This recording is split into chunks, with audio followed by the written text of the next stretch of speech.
Çdo vit në Shqipëri diagnostikohen rreth 6.000 raste të reja me kancer. Ndryshimi i stilit të jetesës, ndotja dhe rritja e stresit i ka renditur tumoret ndër shkaktarët e dy të vdekjeve, pas sëmundjeve kardiovaskulare dhe në vendin tonë. Shifrat shqetësuese u bën publike nga shefi i shërbimit onkologjik në QSUT, Agim Sallaku, gjatë diskutimit të strategjisë kombëtare për luftën kundër kancerit në Komisionin Parlamentar të Shëndetësisë. Mendoj që situata është shumë alarmante.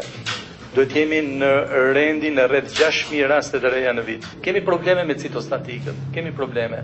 Citostatikët nuk është e lehtë. Gjithnjë më tepër dalin preparate të reja të vlefshme dhe që kanë impakt pozitiv. Por gjithnjë më tepër këto preparate janë të shtrenjta, incidenca rritet. Duhet rritur buxheti në sensin e zbulimit të hershëm për kancerin e gjirit. Është bërë shumë dhe mendoj që jemi të mbyllur nga aspekti i aparaturave dhe i trajnimeve.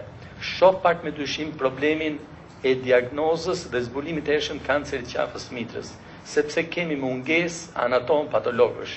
Vetëm Tirana ka 8 vet dhe rrethet pothuajse nuk ekziston njeri që të bëjë citologjinë e pabtestit. Sipas shefit të onkologjikut Agim Sallaku, për një planifikim të saktë e curisë apo investimeve, është e nevojshme ngritja e menjëhershme e një regjistri kombëtar për kancerin, për trajtimin e kësaj sëmundje në Qendrën Spitalore Universitare Nën Tereza në Tiranë. Pritet instalimi i 2 aparaturave të teknologjisë së lartë, siç janë akseleratorët linear për trajtimin me rreze të tumoreve, duke goditur vetëm qelizat e sëmura të trupit. Vendosja e njërës prej të cilave është çështje ditësh.